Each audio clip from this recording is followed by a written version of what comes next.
कि हम भी जब सिनेमा देखने जाते हैं और अपने पॉकेट से 100 रुपया, 150 रुपया, 200 रुपया निकाल के टिकट कटाते हैं और जब फिल्म में दम नहीं होती, फिल्म में बात नहीं होती है, तो हमको भी गाली देने का मन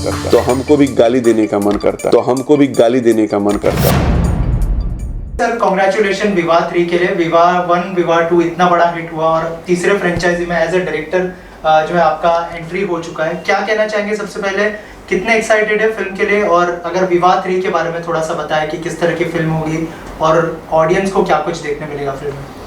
थैंक यू वेरी मच। सबसे पहले मैं आप सबको दिवाली की शुभकामना देता हूं और साथ ही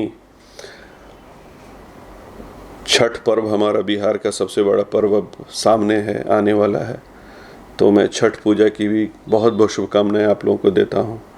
छठी मैया आप सबके जीवन में हमेशा उजियारा रखें, आपके सारे जो दुख दर्द तकलीफ़ हैं उसको दूर करें और आपके आंगन में खुशियां ही खुशियां, यही मेरी शुभकामना है। और जो भी दर्शक इस प्रोग्राम को देख रहे हैं उनके लिए भी मैं छठी मैया के सामने हाथ जोड़ता हूं, उनसे विनती करता हूं कि आप सबके घर में भी खुशहाली हो और छठी मैया हमेशा आपके घर खुशियों से भरे रहें।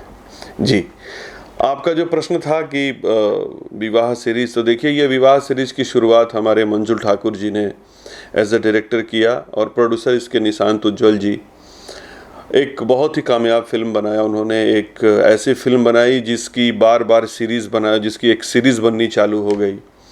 उसके बाद उसको और अच्छा उसमें प्रेमांशु सिंह जी ने किया। फिर वहीं प्रोड्यूसर, हमारे हीरो और प्रोड्यूसर उसके सेम रहते हैं, बस बदलते रहते हैं, डायरेक्टर और नायिका बदलते रहती हैं उनकी। अब तीसरा जो विवाह सीरीज़ का विवाह 3 है वो मुझे मिला। सौभाग्यशाली हूँ मैं कि मुझे ये सीरीज़ का, एक हिट सीरीज़ का एक फ़िल्म करने को मिला है और मैंने अपनी योग्यता के हिसाब से, जैसा हो सकता है, जितना जानता हूँ उसके हिसाब से मैंने भरपूर उस चीज़ को परोसने की कोशिश की है। ज़िंदगी के रेस में आप जितना भी फास्ट हो जाएं, चाहे आप चले जाएं, पर वस्तुतः आपके दिल के कोने में जो आपका हृदय है उसके अंदर आज भी वो संस्कार, वो मिट्टी की खुशबू है, उसके ऊपर परत चढ़ा हुआ है दौर का, ज़माना का, नए फैशंस का, नए नए तौर तरीक़ों का, नए नए सोशल मीडियाज़ के चीज़ों का। उनको हटाओगे जिन परतों को, इन चीज़ों को, तो अंदर से एक पवित्र आत्मा मिलेगी जो भोजपुरी की आत्मा है, का वितरण तक का सारा काम उनको आता है। तो एक आदमी जिसको फिल्म एग्जीबिट करना, मतलब सिनेमा हॉल में चलाने का हुनर पता हो, तो उसको पता है कि मैं फ़िल्म कैसी बनाऊं जो सिनेमा हॉल तक जा कर के चले। सिनेमा हॉल में जिसका मतलब उसका तरीके से चीज़ों को पहुंचाना है। तो जब मेकिंग का दौर होता है, सिनेमा बनने की बात आती है, वहाँ भी वो चूक नहीं करते, वहाँ भी वो इस बात को अच्छी तरह से समझते हैं कि अंततोगत्वा हमको सिनेमा को सिनेमा हॉल में स्वयं ही लेकर के जाना है। तो हम किन किन पहलुओं पे ध्यान दें और किन पहलुओं को उठे बातों को और प्रलोभनों को और चीज़ों से जोड़ करके मैं इस दोबारा ले आए। पर हमारा प्रयत्न करना ही अच्छी सिनेमा बना करके अपने दर्शकों तक पहुंचने का।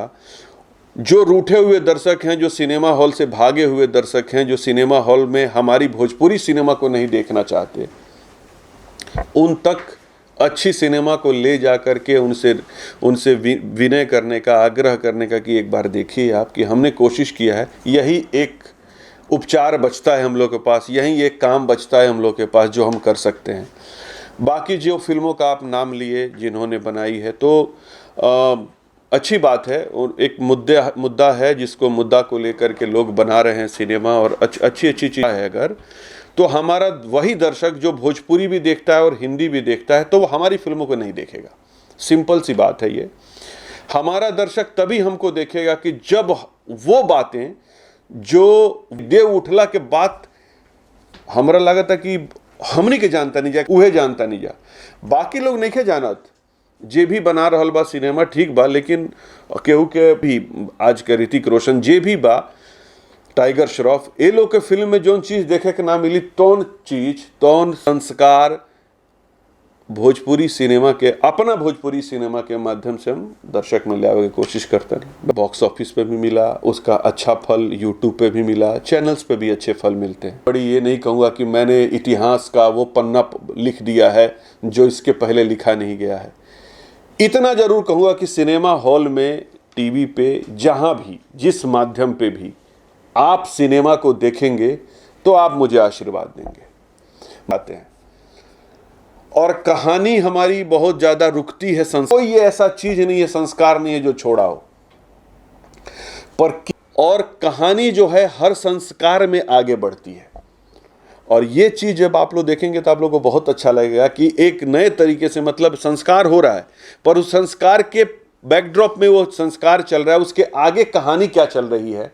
ये शाम के वक्त जब घर लौटेंगे तो अपनों के बीच में, अपने भाई बहन, अपने सारे लोगों के बीच में आपको प्यार दिखेगा और आप उनसे दो शब्द मीठे तौर पे ही बात करेंगे, यही मेरी सफलता होगी। फिर उसके बाद वो फिल्मों का प्रोडक्शन चालू किए तो पूर्णतः कि स्वस्थ मनोरंजन होगा।